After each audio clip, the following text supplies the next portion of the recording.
Bonjour et bienvenue pour ce nouveau CVD.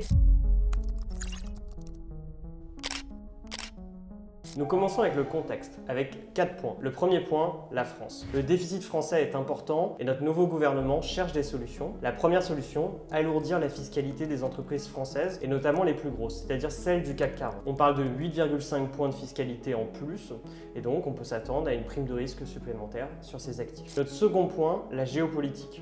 L'Iran et Israël continuent un affrontement, le risque géopolitique donc au Proche-Orient s'intensifie et donc une réaction du marché avec plus de volatilité sur les actifs risqués, un pétrole qui remonte, un dollar qui aussi s'apprécie comme valeur refuge et une baisse des taux sur les marchés. En parlant de taux, c'est notre troisième point, avec une baisse des taux aux États-Unis qui a été très forte en mois de septembre, 50 points de base d'un coup, et on peut s'attendre encore à 2 à 3 baisses de taux d'ici la fin de l'année. Côté Europe, ça sera la même chose, la BCE est attendue avec 2 baisses de taux. Notre dernier point est la Chine. La Chine a frappé fort après une longue absence pour soutenir les marchés, avec des baisses de taux très importantes et une émission assez importante d'obligations pour soutenir son secteur immobilier qui est dans la tourmente depuis plusieurs années. Dans ce contexte, quelle est notre vision? Comme l'a évoqué Johan, la prime de risque sur les actifs français devrait perdurer, voire même augmenter. À titre d'exemple, le CAC 40 affiche une performance depuis le début de l'année inférieure à 1% versus une bourse européenne qui affiche une performance de plus de 9%. Plus globalement, l'Europe devrait bénéficier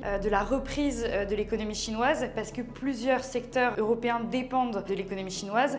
Néanmoins, à plus court terme, les données macroéconomiques sont plutôt décevantes. On voit bien que l'effet bénéfique des Jeux Olympiques s'estompe petit à petit et notons que l'Europe a une sensibilité particulière par rapport au reste du monde au conflit au Moyen-Orient. Ensuite, le rythme de baisse des taux devrait continuer de se produire d'ici la fin de l'année.